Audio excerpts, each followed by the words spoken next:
King Dick back here, and so before we start this video, I gotta get this mother humping thing out of the way.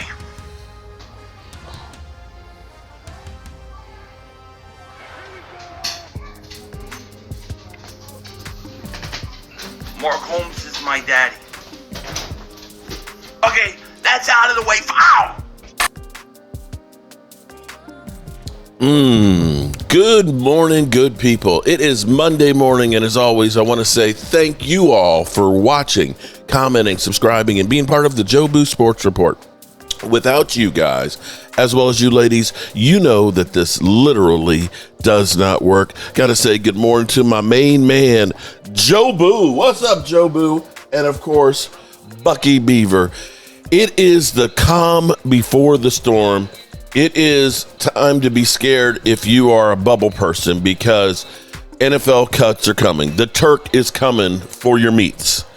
And some teams have already started the process of really getting into it, getting down to the 53-man roster. And the Cowboys have already released Lyle Collins. We are going to keep our nose to the grindstone to see what the Cowboys do or don't do, who's going to be cut and who's going to be saved. And it's going to be interesting because after that, the focus is the Philadelphia Eagles. Now, we're getting the word that our starting running back is going to be Javonte Williams. We actually haven't seen much of him. They've been keeping him kind of hidden. Of course, none of our starters have really played in preseason. The Cowboys are trying to be a mystery. And I'm going to say to you Eagle fans out there and stuff that I am excited about this opportunity. I know that when it looks like, going against the Eagles, their Super Bowl team and everything, coming there for a week one, banner drop in Philadelphia. I have to say that when it comes to my team and my quarterback, you don't understand. I ain't scared of you motherfuckers. Especially one Dak Prescott. Now this was amazing, actually, when I looked at this, okay? I'm going to pull up something here for you guys, okay?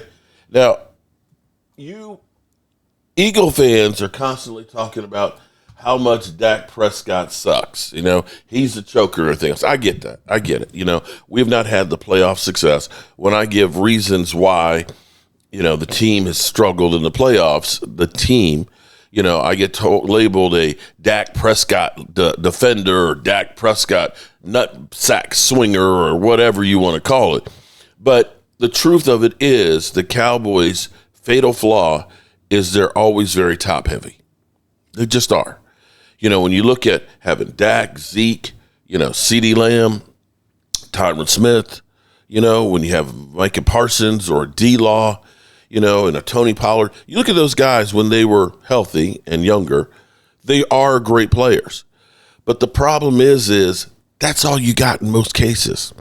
When we go down and we go bargain basement shopping, and we'll probably do that some more, for interior defensive linemen, the guys that are like Hankins that are older, Joseph, Linval Joseph, who, is he on a team right now?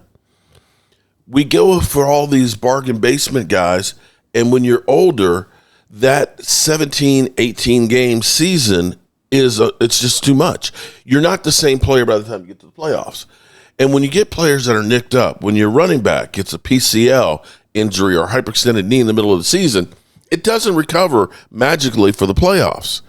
And when you don't have a running game, or your offensive linemen like Tyron Smith are broke down, literally wearing knee braces on their elbows and stuff and back issues and things like that, and literally put on bubble wrap because they can't practice during the week, you're not a strong enough team to compete with other teams. Depth has always been an issue, be that as it may. Okay? That's a fight for another day. Here is where shit is really interesting, because we always hear how bad Dak Prescott's going to get beat up by the Eagles. But I'm here to say, when you look at Dak Prescott playing against the Eagles in the 2020s, let's just look at the 2020s. I mean, he's 9-4 in his career, but just in the 2020s. He's had 5 games against the Eagles. Okay, 5 games, right? And there's 4-1. This is over since 2021. 5 games, 4-1. In those games, excuse me, this literally blew my mind.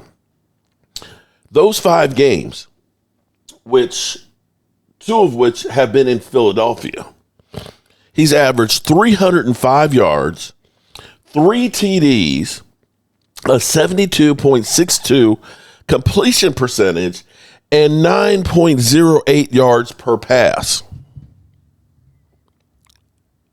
Oh shit! Wow. That's insane. 305 yards, 3 TDs, 72.62 completion percentage, 9.8. Now, you can probably say, well, only 2 of those games were in Philadelphia. Well, the one loss he had was in Philadelphia. But even in that game, he threw for 374 yards, 8.5 yards per pass, and 3 TDs in a loss to the Eagles. In the other game in Philadelphia, he threw for 295 yards, 10.9 yards per pass, and 5 freaking TDs. Oh shit!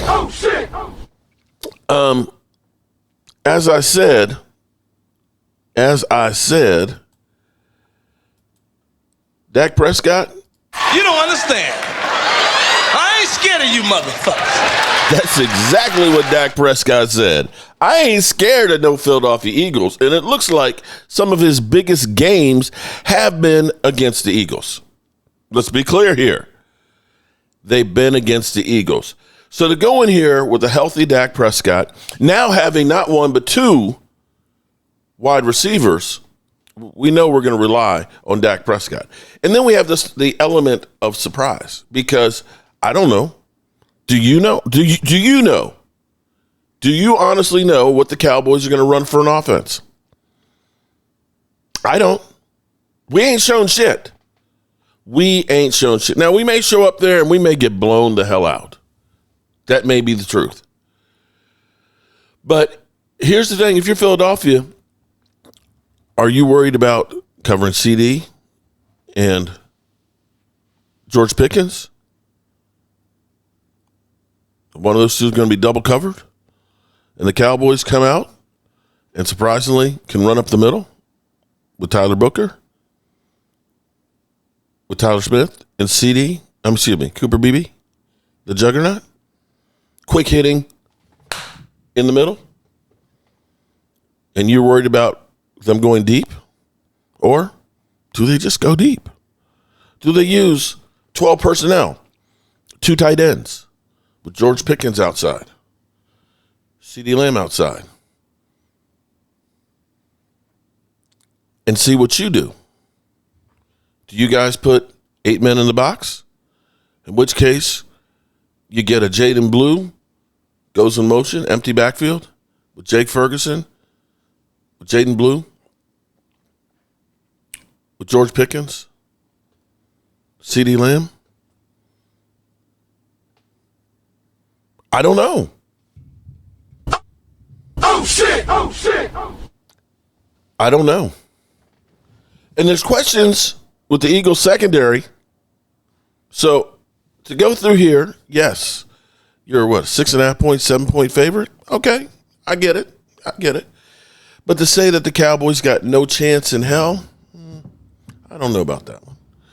All right, so we're waiting. Cowboys making their cuts. Now, we've got, of course, the situation with Micah Parsons. Now, the good thing, or maybe a hint, it's crazy how social media and what people put on their Instagram and stuff are messages being sent now. But we had Diggs, who is healthy. And I will say right now, this is kind of crazy. Okay, now we lost Rob Johnson, to the neck injury on injured reserve. He was, for a minute there, the right guard, starting right guard. And of course, Tyler Booker, they don't like to just anoint a guy. They like to make him work their way up. But we all knew that Tyler Booker was going to be the starting right guard. And you have Tyler Guyton, who got injured, right? So Tyler Guyton, of course, is recovering. But the fact that they released Lyle Collins as the first cut says to me that Tyler Guyton is close to being back on the field. That maybe week 1 or maybe week 2 that he's back, they're not panicking. And then for Diggs to pass his physical and to be ahead of schedule, this is the thing that kind of kills me is sometimes we make mistakes. I make mistakes all the time. And the thing my wife always says, my rock, my strong black woman, and I mean she's strong, just keep a foot in your ass in a minute, is own your shit. Own your shit. Because it's not so much about making a mistake as it is the cover up for it. The Cowboys went off on Diggs saying that, he should have been here working out. We're going to take away $500,000 of his money and everything else because he's not rehabbing the right way. And I still say the NFLPA, when they did that questionnaire, the Cowboys training facility and training room and training staff got the lowest ratings of all of the Cowboy stuff. And this may be a question in the mind of, do the players trust the training staff? Real question. But they basically, denigrated Diggs all summer. He'd be further along. And I saw Jay Tuck post on Twitter.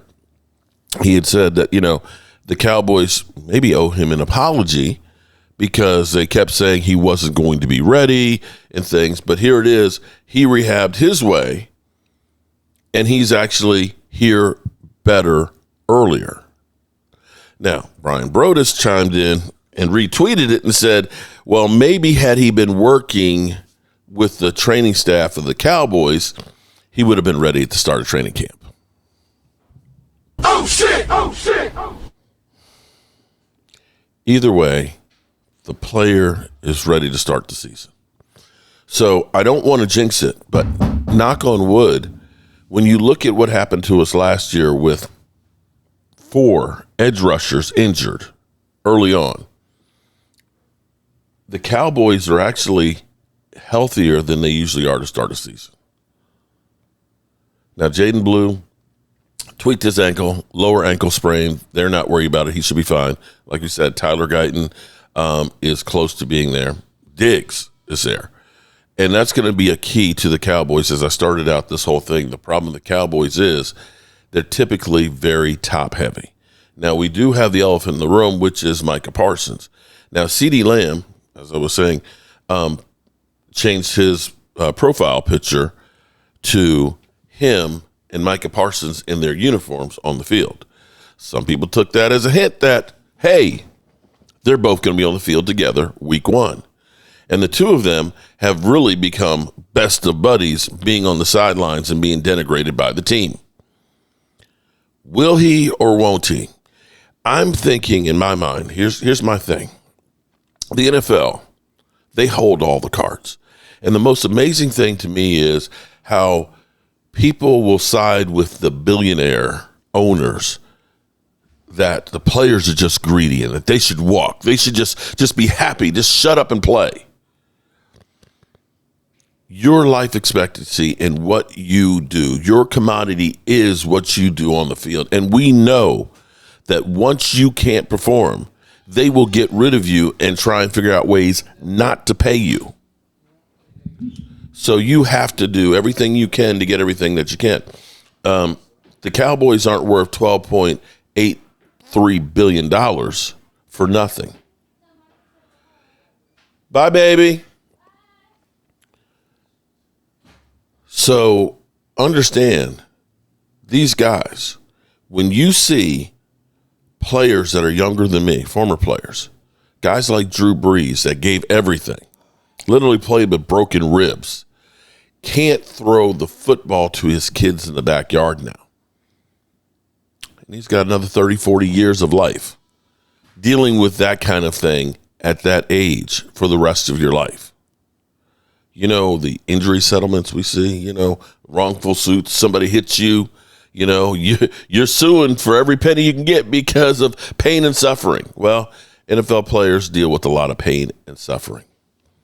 So this was on the pivot. They were talking to D-Law about his contract situation. Everybody's chiming in, of course, in the Micah Parsons situation. And this is literally, unfortunately for Micah Parsons, he's the man in the middle in a bigger fight. You have the NFLPA, which is right now rudderless and wounded, okay? That should be actually going after Jerry Jones, although the way it's set up for, illegal conversations about, players without agents, the first time it's zero fine. The second time it's $60,000. But you have Jerry Jones trying to destroy the agents to be able to keep from getting guaranteed contracts. In the middle is Micah Parsons in this fight. Here's D-Law's perception of what's going on. If you were in Oxnard for the last 3 weeks, or what would be Dallas now, we all see from the outside what's going on with your former teammate, your former team. What would be advice you could give to Micah Parsons as he now deals with trying to figure out how he handles his contract negotiations? That's a shaky situation, man. You have an owner on one hand that's basically asking him to go prove it and, play another year. But, you got a young star on the other hand. It's like, I already done proved enough to you. You got to pay me my money. So, I mean, it's really hard to, speak on it, because, with my situation, Jerry Franchise tagged me the first time, and he was like, shoot, if you can prove it under this franchise tag, I'll pay you. So I was like, all right, cool. That's basically double dipping to me. You know what I mean? I get the franchise in, money on the back end. So, all right, cool. I go prove it. Did that, and he was a man of his word. He paid me, So it's like, I don't know what was said behind closed doors with their situation. Right. So, I can't just say, like, pay that man or, don't pay that man.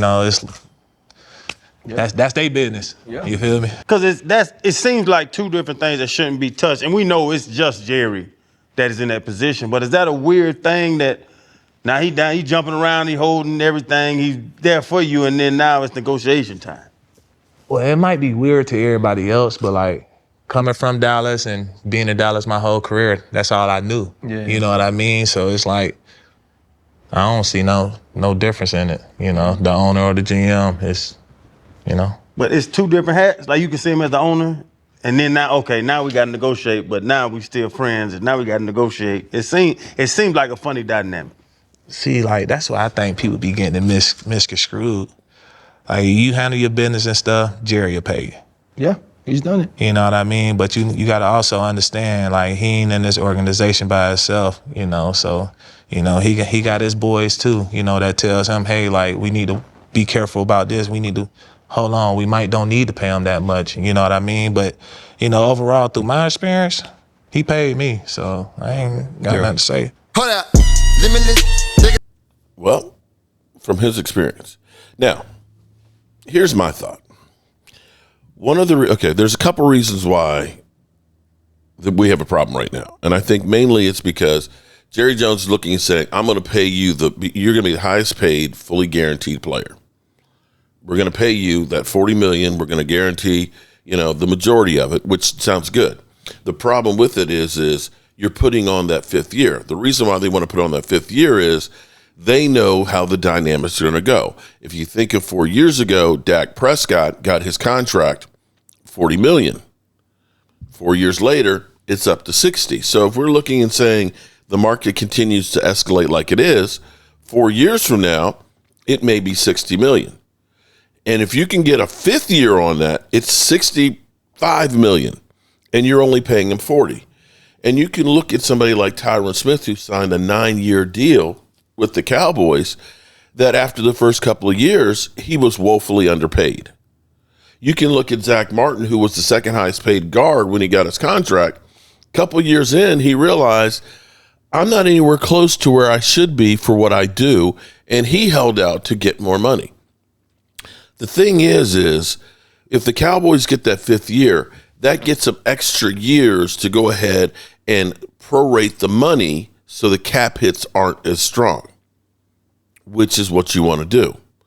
The thing is they could have done that already had they signed him last year.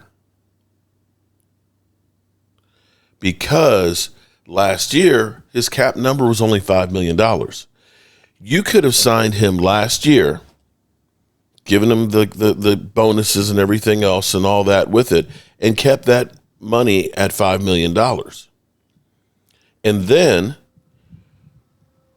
you would have paid him about $35 million, less money on the front end, and you then have another year where you can prorate it to hide it. So the problem for the Cowboys is they made the mistake of not paying him on time. They're trying to make up for it by adding another year to the contract. All they had to do was pay him on time. And we're in a situation like that right now with Tyler Smith. It behooves you to pay him now where his cap number is only like $5 million. You make him one of the highest paid guards now, but you're not actually paying for it until you have tomorrow's money, which will be more. The percentages will be less. So Jerry Jones and the Cowboys screwed up, and they're trying to make the players make up for it. Doesn't work that way. Your mistakes doesn't mean that I have to eat it. But what do I know? I'm a guy with a day job and a voodoo doll. And Jerry Jones is trying to flip the script, crying poor, that the agent is trying to shake me down for every single penny, and we had a deal back in March. Well, bro, if you had a deal back in March, you should have closed that damn deal back then, because you knew what was going to happen. It was only going to get worse. Yesterday, we started the program by me congratulating you, T.J. Jefferson, on the Dallas Cowboys getting Micah Parsons back, because the head coach, Brian Schottenheimer, said he fully expects him back. It's marvelous. Yeah. And as it turns out, that might be, what's the words for it, cockeyed optimism. Yeah. Premature.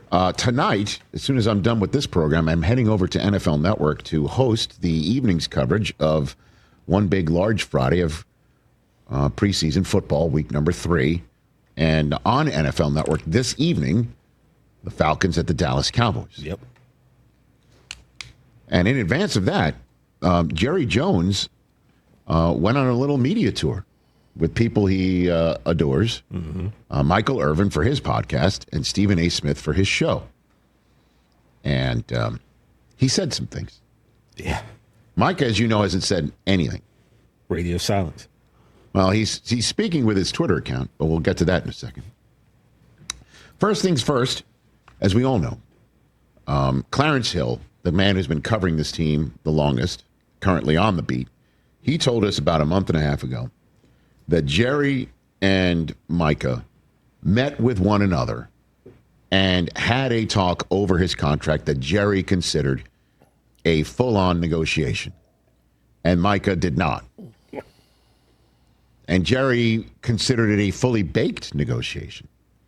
That once Micah said, "Talk to my agent," Jerry balked and never reached out to his agent, and to this day has not had a conversation with David This is crazy. Mulugeta, who is an agent of note. Yeah. You think? The number one sports agent. Sure enough, as much as you think that a man in his early 80s having a conversation with a guy who is 26 about dollars and cents and structure and everything, as much as you think that sounds a little bit nutty to consider that a fully baked negotiation, you're not Jerry Jones, and he is, and he's in charge, and it appears this is, in fact, the major sticking point in this negotiation. Certainly the way he told it to Michael Irvin and how he considered the agent's rebuffing of the notion that this was a fully baked negotiation between the owner and player, minus the representation, how I guess he termed the way the agent informed Jerry that that's kind of null and void. I'll drop this one thing on you because this is. When we wanted to send the details to the agent told us to stick it up our. Oh, wait. Now, see, I was just so you're clear. Wait. What do you mean? So wait. Well, what do you mean? Because people are going to ask. Mike and I talked. Mike and I talked, and then we were going to send it over to the agent. And we had our agreements on term, amount, guarantees, everything. We were going to send it over to the agent. And the agent said, don't bother because we've got all that to negotiate. Well, I'd already negotiated. I'd already moved off my mark on several areas. And so the issue, very frankly, is we've had the negotiation in my mind. And the agent's trying to get his nose in it right now and try to come in there and improve off the mark that we'd already set. Well, we've got this thing resolved in my mind for the Dallas Cowboys. And we've got it done. And if the agent wants to finish up the detail, which is should, and do all the paperwork, and he can do that. And we're ready to go. But as far as the amount of money, the years, the guarantees, all of that, we negotiate that. Now, I mean, how does one talk about this? Certainly when you're talking to a large audience like we do every single day here, including in studio, my 14-year-old son. We bleeped out the word ass, Cooper, because anytime it's mentioned in a sentence that includes an assumption that something is being inserted, you got to bleep it. You know, when you put something up or Steve in. Sable, you can just say it. But right. You can't have any. So the reason why, though, I'm lingering on this, much to the chagrin of Cooper, who's not saying anything right now, because he doesn't know what to say. Exactly. Thank you. Good job. Can confirm. Yes. Is because that's the most important line in the whole shebang, because that's the way Jerry has interpreted the agent saying, listen, just because you spoke to my client does not mean this is binding in any way, shape, or form, and that these are the terms that we now, as a group, Team Micah Parsons, must abide by. And he's viewing that statement as stick it up your... Keister? Hind end. Right? Yeah. So how do you get past that if he's the one who's going to have to make this negotiation happen? And he feels he's already made it happen. Yeah. Ugh. As it was evident again, the way that he termed this to Stephen A. Smith when Micah Parsons brought his agent in, he's basically making it, he's infantilizing Micah Parsons with this analogy. Bringing in mommy and daddy to the equation. Hear it. In the spirit of not doing the old mother-dad deal. This shit is crazy. How many times have you seen the little rascal so clever go in there? Little rascal. And mama told him, you're not going to get it. And goes into daddy, who only sees him after 5 in the afternoon, wants to love him, and says, you can have it, son. You can have that before dinner. And he goes back in and says, Mama, Daddy said I could have it. That's the old mom, dad, been around since the beginning of time. I'm not going to go for that here. I'm not going to go for that shit here. That's what's happening. You're not going for it? I'm not going for it. No. But we've had a very, very strong negotiation. Now, by the way, frankly, it wouldn't have made any difference what the negotiation was. Guess who has to be comfortable for this to work? Micah. And who else? You. Hello. There's not room. And the agent. There's not room for a third. This will be a good one. We'll leave it right there. By NFLPA rules, it's also the agent. So, Jerry Jones, I'm sorry. You're in the wrong here, okay? You messed up because you waited. Okay, because you continue to wait till the last minute, because you got Catboy and his Marketplace Grill assistant doing contracts, you are now taking it out on the player. You're wrong. Get this shit done, man. Get this shit done. If you want to be a media company, which you are, okay, it's going to cost you on the back end. Everything can't be jaded towards you. This is not us making this up. This is actual reporting of Jerry Jones talking about being a general manager. I've done it all, okay? So I have an inordinate amount of confidence that, if anybody can figure out how to get this shit done, I can figure out how to get it done, John said. I've been there every which way from Sunday. And have I busted my ass a bunch? A bunch. And there's nobody living that out cutting and out shooting that can give you a bunch of times they busted their ass. So hell no. There's nobody that could fucking come in here and do all the contracts and be a GM any better than I can. Now, Jerry, congrats on talking your shit. Yeah, that was unbelievable. Think about the decades of the people and fans saying Jerry needs to get his hands out of the team's business. Ever since Jerry has started running things, we haven't been good. He got rid of Jimmy, and then nobody's able to check Jerry. And Jerry's just got his little fingers and everything. He's making decisions. He's drafting from the yacht. He's cutting people. He's negotiating deals. He's calling plays sometimes. Shit, he will get out there and throw the ball himself if he wants to. That is what people say. That's why the Cowboys haven't been good. So if this is a new interview or if this is Clarence Hill Jr. writing about something that happened back in the day, it's like, shout out to Jerry Jones just finally telling everybody, hey, eat shit. Just want to let you know that.